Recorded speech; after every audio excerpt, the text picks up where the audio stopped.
আল্লাহ যে এখনো 2-4 বেলা ভাত খাবায় বেটা, এটাই তো শোকর বেটা। এত বিড়ির ভিতরে দিয়ে যে ভাত খাওয়ায়, এত সুদ, এত কিস্তি, এত গালি, এত নারী, এত ছবি, এত নাটক সিনেমা দেখানোর ভিত্তি দিয়ে যে তোমার অন্য ভাত খাওয়ায়, এইটাই তো শোকর। আবার কবর, আবার হাসর, হ্যাঁ, আবার আখেরাত তো মামুলি। আল্লাহ কোরআনে ওয়াদা দিছে, মিথ্যাবাদী, পাপী, নাফরমান, শত নাফরমানি সত্ত্বেও অল্প কয়দিনের দুনিয়া আমি তাকে দেব বান্দা, কিন্তু আখেরাত দেব না।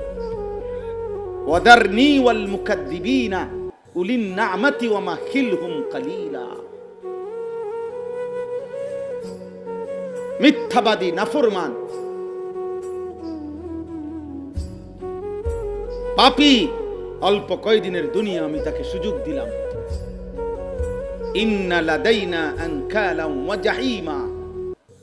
যে বলবেন সাফ কথা আমার সামনে বলেন দাঁড়াইয়া যে হুজুর আমি ফুলাইনে কথা শুনে না, বউয়ে কথা শুনে না, কথা শুনে নার পরে কি করতে হয়, ফুলার অসুখ হইলে কি ডাক্তার দেখাইতে হয়, কতজন রে জিগাইছেন, সন্তান নামাজ পড়ে না তারে দিনদার বানাইতে কি করা উচিত, কয়জন মুত্তাকি আল্লাহওয়ালা আলেমের কাছে পরামর্শ নিতেন, এটা তো কথা বলেন না। হ্যাঁ, আপনারা যে বললাম যে আপনারও দিন দরকার, আপনার চোখের পানি দরকার, আপনি কাঁদা দরকার, আল্লাহ আমি মুসলমান, আমার সন্তান এক ওয়াক্ত নামাজ পড়ে না, আমার কি হবে মা।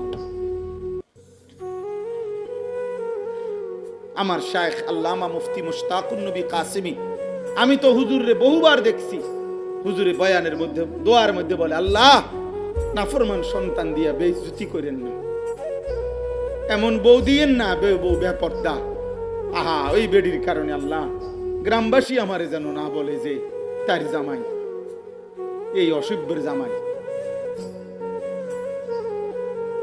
এমন স্ত্রী দিয়া লজ্জিত করেন না, এমন সন্তান দিয়ে বেইজ্জতি করেন না, বরং আল্লাহ বলছে মুমিন ঈমানদার তুমি দোয়া করো এভাবে, রব্বানা হাবলানা মিন আজওয়াজিনা ওয়া যুররিয়াতিনা কুররাতা আয়ুন ওয়াজআলনা লিল মুত্তাকিনা ইমামা।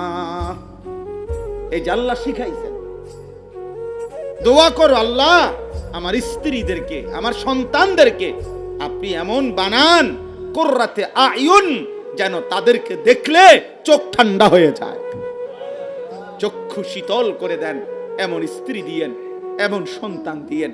আর চোখ শীতল হয় দুনিয়াতে কোন আমলে? আল্লাহর নবী বলছেন নামাজে। নবী বলছেন চোখ শীতল হয় কিসে? অকুররাতু আইনি ফিস সালাহ, সরাসরি হাদিস। আল্লাহর নবী বলেন নামাজের মধ্যেই আমার চোখের শীতলতা। পৃথিবীর আর কোনো কিছুতে চোখ তৃপ্ত হয় না। এজন্য পৃথিবীর যদি একেবারে সারা পৃথিবীর 1 নম্বর সুন্দরী নারী, একেবারে সর্বোচ্চ মনে করেন 10 বছর পরীক্ষা নিরীক্ষা করে প্রমাণ হয়েছে এবিডি পৃথিবীর সবচেয়ে বেশি সুন্দরী, এই সুন্দরী নারীকে যদি কেউ 1 কোটি বারও দেখে, এরপরেও যদি তারে বলা হয় আর দেখবানি, তৃপ্ত হইছনি, আর সাউন্ড লাগবনি, হেতে কব আরো দেখো, কথা বলে না? তাহলে চোখ কি হয় না? দুনিয়ার কোনো কিছু দেখে তৃপ্ত হয় না। হইলে তো দেখলে তৃপ্ত হইতো। তুই না বেড়ি দেখছ, আর দেখছ কেন? তুই না একবার দেখলি?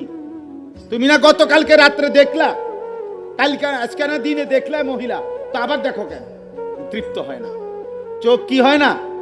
দুনিয়ার কোন এত পৃথিবীর সবচেয়ে দামি বিল্ডিং দেখার পরে তাকে যদি বলেন আর কিছু দেখবারই বিল্ডিং, ও হ্যাঁ দেখুন, আর আছে নিতে পারে।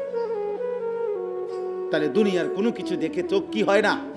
এজন্য নবী বলছে নামাজে যখন দাঁড়াই আমার চোখ শীতল হয়ে যায়, চোখ তৃপ্ত হয়ে যায়, চোখ ঠান্ডা হয়ে যায়। তাহলে স্ত্রী, সন্তান চক্ষু শীতল হবে তখন, নামাজি হবে যখন। কি হবে যখন? নামাজি হবে যখন। নামাজি উভয়ে ফিকির করেন। যার যে আলগা হয়ে থাকলে সন্তান দিনদার হবে। আপনি সাদওয়ানে বইও মানুষের দ্বারে কইয়া লাভ নাই। আর অজাত ইতান জিফুত ইতান অজাত, আমনে কোন জাত? আপনি বিড়ি খাইন না যান, আপনি বন খাইন না যান, আপনি কি তা আপনি গপ মারেন? আপনি যে চা দোকানে গপ মারেন, কার বদনাম করলেন, কারে অজাত করলেন? আপনার সন্তানকে বললেন কেন? বলছিও হুজুরের কথা ধরিয়া মনে 200 বার কইছি, 2টা বছর বুঝাইছি, না হইতো না, হইতো না। আপনি কেমনে পাইলেন এই সিদ্ধান্ত? কি জিব্রাইল এসে জানাইছে যে চাচা আমনের ফুট আর কোনোদিন নামাজি হবে না? এটা জানাইছে আপনারে? কথা বলে না কেন? তাইলে 950 বছর পরে নূহ আলাইহিস সালাম যেদিন তুফান শুরু হয়ে গেছে, নৌকা ছেড়ে দিচ্ছে, 950 বছর বলার পরেও, 950 বছর পরেও খোদার কসম নূহ আলাইহিস সালাম তার সন্তান কেনান শেষ দিন শেষবার আবারও বলছে, ইয়া বুনাইয়ার কাম মা'ানা, হে আমার সন্তান, ঈমান এনে নৌকায় উঠে আসো। আর কোনোদিন ডাকবো না রে সন্তান, আমি আর কোনোদিন বলবো না রে আমার পর্ব শেষ, আমার আল্লাহর আযাব চলে আসছে, তবু আজ শেষবারের মতো সন্তান তোমার ঈমান চাই। 950 বছর পরেও তো তিনি বলে গেছেন, আপনি 950 বার না বলতেই থেমে গেছেন। কথা বলে। এজন্য আপনাদের কাছে অনুরোধ করি, বাবা, ভাই, বন্ধু, কিশোর, নওজোয়ান, বয়স্ক বাবা, প্রত্যেকেই দোস্ত, আখেরাত ভুলে গেলেই আখেরাত হবে না এমন না, কবর ভুলে গেলেই আপনি পরকাল বুঝেন না। আপনি এই সমস্ত জোরাতালির কথা, হুজুর আমরা সাধারণ মানুষ, আমরাই তান বুঝি না, এই সমস্ত ফাকনা কথা কইলে আপনি মরতেন না, বিষয়টা এমন না। হ্যাঁ, আপনি এই সমস্ত চিহুলি কইেন না, ওটা আলাপ মারে, বুঝেন না? হুজুর বুঝেন তো, আমরা সাধারণ মানুষ, কোন রকম দিন আইনা রাইতে খাই, রাইতে আইনা দিনে খাই, চিত্তিয়া ঘুম যাই, বন খাই, বিড়ি খাই, গপ মারি, টেলিভিশন দেখি, সমস্ত বাটফারির মধ্যে আপনি আছেন, আপনি সাধারণ মানুষ। হ্যাঁ, আপনি বুঝেন না, আপনি বুঝেন না, আপনি টাইলসের মাটি কন, আপনি বিল্ডিং এর টিন কন, আপনি বুঝেন না কি তা? আপনি বেড়ারে বেড়ি কন, তো আপনি কি বুঝেন নাই? আপনি হাসলে কোন কান্দে নাকি? তো আপনি বুঝছেন নাকি? বলেন বলেন, আপনি কি বুঝেন নাই মিয়া? এই জন্য এই সমস্ত নাবালেগি কথা, দুষ্টমি কথা বললে হবে না রে আব্বা।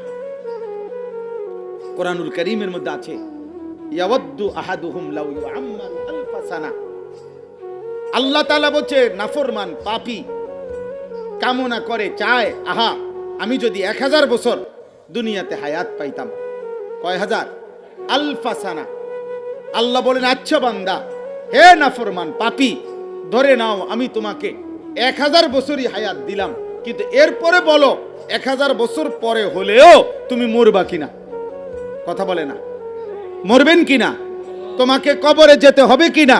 তো তাইলে 1000 বছর পরে হলেও যেই আযাবের মুখোমুখি তোমাকে হইতে হবে, সেটা তুমি আড়াল করছো কেমনে?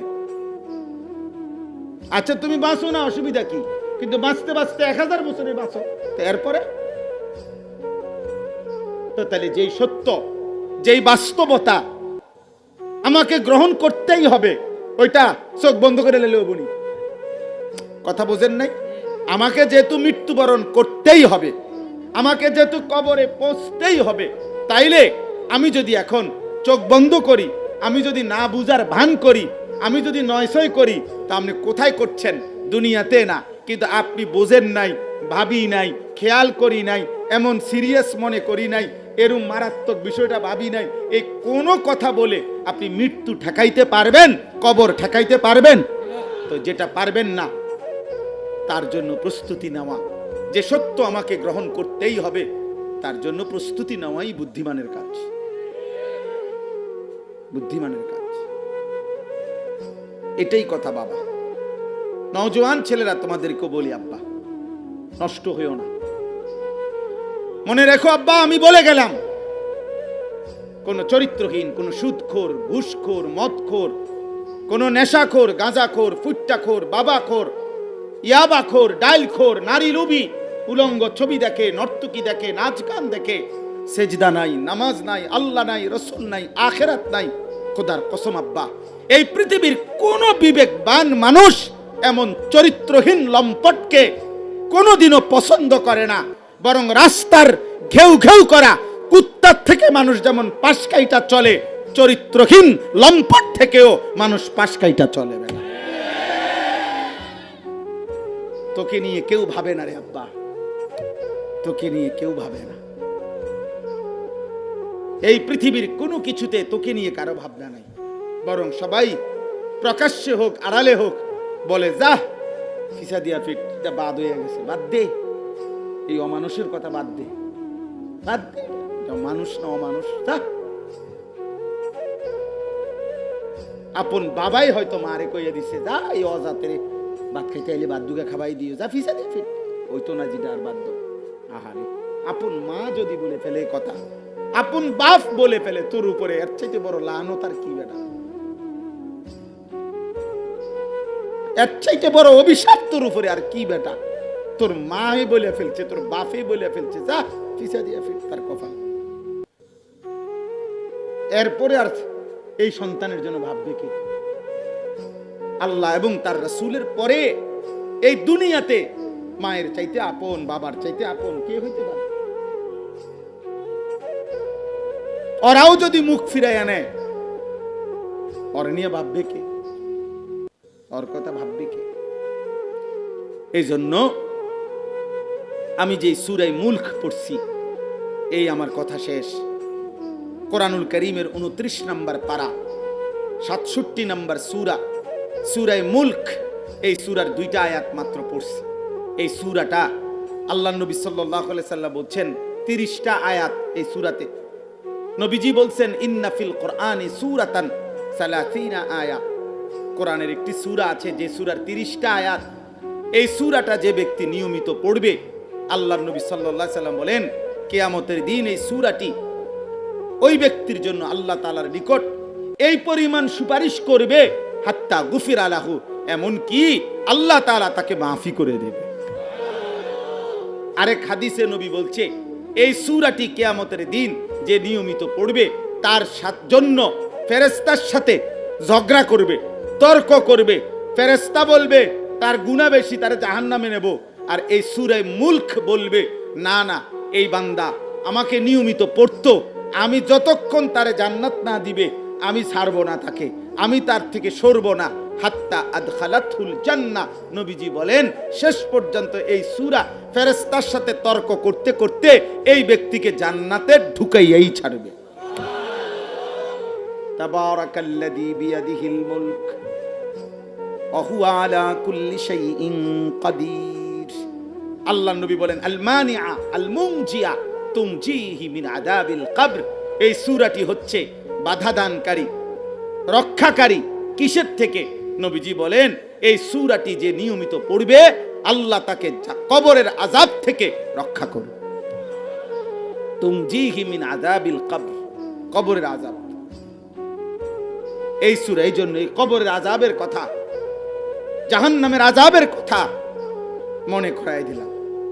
আল্লাহ নবী সাল্লাল্লাহু আলাইহি সাল্লাম বলছেন, হাদিসের মধ্যে আছে, নবীজি এক সাহাবীর জানাজা পড়তে গিয়ে জানাজার আগ মুহূর্তে আল্লাহ নবী মাটিতে বসে সাহাবাদেরকে সাবরি নিয়া নিজের হাতের মধ্যে একটা কাঠি, ছোট্ট লাঠি, এরকম মাটির মধ্যে আঁকা আঁকি করতেছিলেন। আর মনের আবেগে আল্লাহ নবী সাল্লাল্লাহু আলাইহি সাল্লাম বলছেন, ইস্তাইযু মিন আযাবিল কবর, তোমরা আল্লাহর নিকট কবরের আযাব থেকে পানাহ চাও। নবীজি বলছেন, কোন নাফরমান যখন তার লাশ খাটের মধ্যে করে কবরস্থানে রওনা দেয়, খোদার কসম নবী বলেন, এই নাফরমান তখন লাশের খাটিয়ায় ওইখানে থাইকা যে চিৎকার করে, আল্লাহর নবী বলেন, পৃথিবীর প্রথম মানুষ থেকে শেষ মানুষ যদি একসাথে একবার ওই নাফরমান পাপীর লাশের খাটিয়ার মধ্যে দাফনের আগে যে চিৎকার দেয়, একবার যদি শুনতো, আল্লাহর নবী বলেন সমস্ত মানুষ একসাথে বেহুশ হয়ে যেত। ওয়ালাউ সামিআল ইনসানু লাসাইকা। নাফরমান চিৎকার করে আর বলে, ইলা আইনা কদ্দামতুমুনি, হে আমার স্বজনরা, আহারে আমার মন্দ কপাল, তোমরা আমারে কেন নিচ্ছ এখানে? তোমরা আমারে কবরে নিচ্ছ কেন? তোমরা আমারে ওইদিকে কেন নিচ্ছ? আল্লাহর নবী সাল্লাল্লাহু আলাইহি ওয়াসাল্লাম বলছেন, উম্মত আইদ্দু, কবরের আযাবের জন্য, কবরের জন্য নিজেকে প্রস্তুত করো।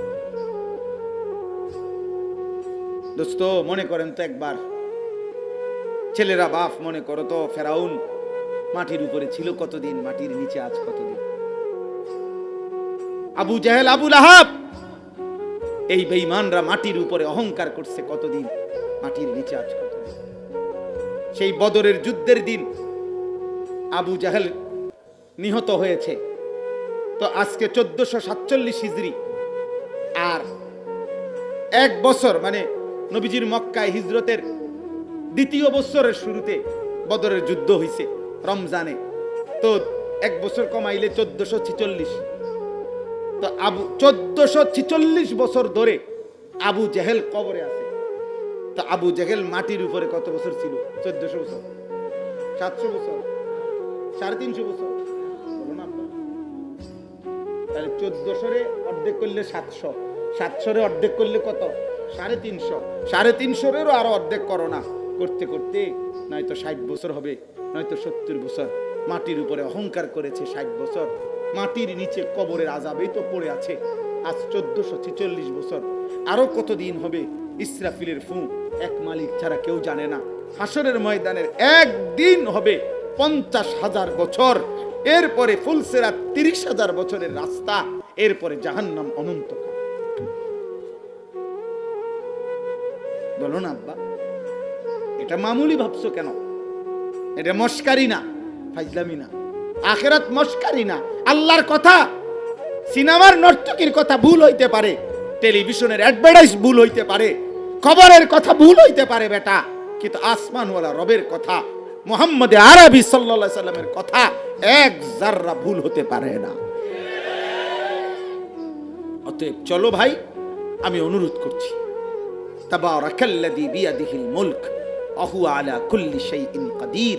আল্লাহ বলে, বান্দা, বরকতময় সুউচ্চ সুমহান সত্তা আল্লাহ, গোটা রাজত্ব যার হাতে, সবটার উপরে যিনি একাই একক ক্ষমতাবান। গোটা কায়নাত একক ক্ষমতাকার, সর্বময় ক্ষমতাকার, সবটা মালিকানা কার? আল্লাহ। আল্লাহ আল্লাহ। নামাজের আজান দেয়, আল্লাহ ডাকে রে, এই নাফরমান, বেনামাজি, এই গাদ্দার, মানুষরূপী জানোয়ার, তোর আল্লাহ ডাকে, তোর আল্লাহ আজান দেয় তোর আল্লাহর পক্ষ থেকে। তোরে মেম্বার চেয়ারম্যানে ডাকে না, তোরে এমপি মন্ত্রীর আহ্বান না, এটা গোটা কায়নাতের যিনি মালিক, বিয়াদিহিল মুলক আলা কুল্লি শাইইন কাদির, তিনি ডাকে বেটা। এজন্য বেনামাজির চাইতে বড় বেয়াদব, বেনামাজির মতো গাত্তেরা, বেনামাজির মতো গাদ্দার, বেনামাজির মতো অসভ্য, বেনামাজির মতো হাইওয়ান, বেনামাজির মতো জানোয়ার আসমানের নিচে জমিনের উপর আর কেউ না বেটা। কারণ এ কারে বুড়া আঙ্গুলি দেখায় বুঝেন নিয়া? মেম্বার রে,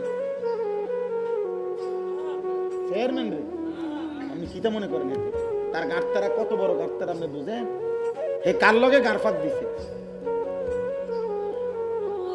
তাকে আজান দিয়ে ডাক দিছিল কে? তুই কার লগে বেটা গারফাক দিলি বেটা? আল্লাহ যদি ফেরেশতা পাঠাই একটা লাথি দেয় তো তোর 14 গোষ্ঠীরও তো খুঁজে পাওয়া যাবে না। আল্লাহ বাঁচায় রাখছে বলে না, বাঁচাইছে। হ্যাঁ, আল্লাহ যদি সুখে না রাখে, 1 লিটার তেলের জন্য 20টা ফিলিং স্টেশন বদলাইও 1 লিটার তেল মিলে না।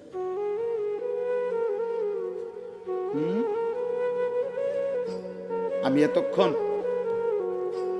আমার পরম শ্রদ্ধেয় উস্তাদ, আমার মুরব্বী আল্লামা শায়েখ সাজিদুর রহমান হুজুর আমার সরাসরি উস্তাদ।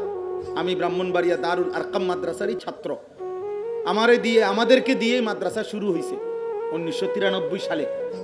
সর্বপ্রথম আমরা ছাত্র হুজুরের, এই দারুল আরকাম মাদ্রাসার ছাত্র আমি। হুজুরের কাছে আমি এতক্ষণ ছিলাম।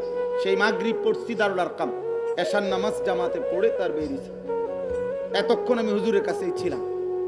তো হুজুর এই রমজানে যখন এই যুদ্ধ শুরু হয়, কাতারে ছিলেন, হুজুর বলতেছেন কাতারের হালাত, সারা আরব, সারা মধ্যপ্রাচ্য প্রতি মুহূর্তে দুঃখ দুঃখ করে কাঁপতেছে।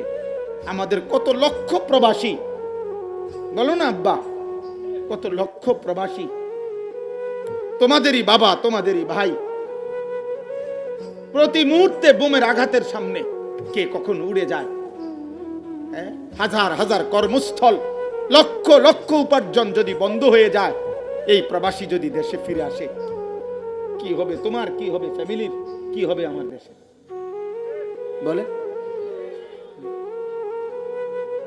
হুজুর হিসাব দিছে ওখান থেকে যে মাত্র যতগুলো বোমা ফেলছে মার্কিন ঘাঁটিতে কাতারে, মাত্র 9টা বোমা মাটিতে পড়ছে, 8টি উপরেই ধ্বংস করে দিছে। এই 9টা বোমাতেই তস্তস হয়ে গেছে, মানে পুরা দেশের অবস্থা কাহিল। দুবাই ফাঁকা হয়ে গেছে। পৃথিবীর সবচেয়ে বেশি পর্যটক, ভ্রমণ পিপাসু মানুষ সারা ইউরোপের সবচেয়ে বেশি ভ্রমণে যায় দুবাই, সেখানে এখন একজনও নাই। আমার ঘনিষ্ঠ মানুষ দুবাই থাকে আমাদের, তো এখানে আমাদের তোমাদের আত্মীয় স্বজন, বাপ ভাই প্রবাসী নাই। তো তুমি মোবাইল টিপো, তুমি নর্তকী দেখো, তোমার আব্বা তোমার লাগে টাকা পাঠাইতেছে, তুমি দেখো উলঙ্গ ছবি, তোমার এমবির টাকা, তোমার উলঙ্গ নর্তকী দেখার টাকা তোর বাপ পাঠাইব। অপেক্ষা কর বেটা, অপেক্ষা কর। আল্লাহ যদি নিরাপত্তা না দেয় তো ভিক্ষা করবার জন্য থালাও পাইতা না, থালাও মিলবে। এই জন্য চলেন আল্লাহর দিকে ফিরে, বলেন ইনশাআল্লাহ। আল্লাহ আমাদেরকে তৌফিক দান করেন, আল্লাহ আমাদেরকে কবুল করেন। আল্লাযী খালাকাল মাউতা ওয়াল হায়াতা লিয়াবলুয়াকুম আইয়ুকুম আহসানু আমালা। আল্লাহ বলেন মৃত্যু আমি দেই, জীবন আমি দেই, বাঁচতে দেই আমি বান্দা। কেন? আখিরাতের জন্য। কে কত সুন্দর আমল করে এটার পরীক্ষার জন্য, এটার পরীক্ষার জন্য। ওহুয়াল আজিজুল গফুর। আমি চাইলে পূর্ণ ক্ষমতাবান, শাস্তিও দিতে পারি পূর্ণ। আবার আমি গফুর, প্রচন্ড ক্ষমাশীল, ইচ্ছে করলে মাফও করে দিতে পারি পূর্ণ। অতএব বান্দা আমার দিকে ফেরো। কার দিকে? আল্লাহর দিকে। কার দিকে বলো ভাই? এই জন্য ছেলের আব্বা হাত জোড় করে বলি, তোমরাই খবর নাও আব্বা, আমার বাংলাদেশের খবরটা নাও। ঈদের দিন থেকে আজকের এই দিন পর্যন্ত বাংলাদেশে, আজকের আমি নিজে এই এখন হুজুরের কামরাতে দৈনিক ইনকিলাব পত্রিকা একেবারে প্রথম শিরো, এইবারই বাংলাদেশে, বাংলাদেশের ইতিহাসে ঈদ পরবর্তী সর্বাধিক সড়ক দুর্ঘটনার রেকর্ড এবারই বাংলাদেশ। প্রতিদিন যেন রাস্তায় লাশের মিছিল চলছে, মৃত্যুর মিছিল চলছে। বুঝছেন বাবা? এই জন্য আল্লাহর দিকে ফিরেন, এক ফোঁটা চোখের পানি ফেলেন, মালিকের কাছে দোয়া করেন, আল্লাহ আমি এবং আমার বংশধরকে ঈমান আমল দেন, আখিরাত দেন, আল্লাহ নিরাপত্তা দেন। আমরা সবাই আল্লাহর দিকে ফিরবো ইনশাআল্লাহ। ছেলেরা আব্বা তোমরা নামাজ পড়ো, ফজরের নামাজ পড়ো বাবা, 5 ওয়াক্ত নামাজ পড়ো, আল্লাহ বরকত দিবে রে আব্বা। এ ঘুরে ঘুরে সব সময় মিলাইয়া যাইতারি না, কত সময় কতখানে, তো আমি কেমনে দেওয়া একজন মানুষ মাহফিল কুলাইতেই পারি না কোনোভাবে। আমার মাদ্রাসার উস্তাদ হাফেজ মাওলানা ইসমাইল, উনি আমার মাদ্রাসার শিক্ষক। এই মাওলানা এই মাহফিলটা আমার থেকে বহুত দিন অনুরোধ করে এই ডেটটা উনি আনছেন। মাওলানার কি গ্রাম এটা নাকি? আর গ্রাম এটা এখানে। তো এই জন্য বললাম যে আমরাও দোয়া করি, আর যদি কোনোদিন দেখা না হয়, মালিক চাইলে দেখা হবে, না চাইলে দেখা হবে না। কিন্তু তোমরা অতগুলো কিশোর যুবক ছেলে, তোমাদের যাদের 30 বছরের নিচে, তোমাদের কাছে ওসিয়ত করলাম, ফজরের নামাজ পড়ো, 5 ওয়াক্ত নামাজ পড়ো। নারী ছবি অশ্লীল দৃশ্য দেখা তোমার আগামীর ভবিষ্যতে, আগামীর পৃথিবীতে আযাবটাই নাই না, আযাবটাই নাই না। স্বাভাবিক হিসাবে তোমার আব্বার আগে তুমি মরতা না, স্বাভাবিক হিসাবে তোমার দাদা আগে চলে যাবে হয়তো, তুমি আশা করা যায় আরো 30 বছর 40 বছর তোমরা থাকবা, তো তো সেই পর্যন্ত পৃথিবী যদি নিরাপদ না থাকে তোমাদের জন্য, তো তোমরাই আযাবটাই আনবে। আল্লাহ আমাদের সবাইকে বিবেক দান করেন। আল্লাহ তাআলা আজকের এই 2 দিন ব্যাপী মাহফিল কবুল করে নেন। এক্ষুনি দোয়া করছি, দোয়ার পরই আমাকে আমার গাড়িতে উঠতে হবে, আমার আরো একটা মাহফিল আছে। এই জন্য আমি অনুরোধ করি ছেলেদের কাছে, দয়া করে আব্বা একজনও, একটা ছেলেও বয়স্ক কেউ মুসাফার জন্য আমার এই কষ্ট দিয়েন না ভাই। আমার নাহলে কষ্ট হবো, আমার এই কষ্ট দিও না কেউ, দয়া করে আল্লাহর ওয়াস্তে আমার ডাইরেক্ট আমার গাড়ির যাইতে দিন, ঠিক আছে ইনশাআল্লাহ? আল্লাহ যদি তৌফিক দেয়, আমরা আল্লাহ হায়াত দিলে আবার কখনো আসবো ইনশাআল্লাহ। আলহামদুলিল্লাহ। মাওলাই করিম আপনি মাফ করে দেন, আল্লাহ আপনি মাফ করে দেন।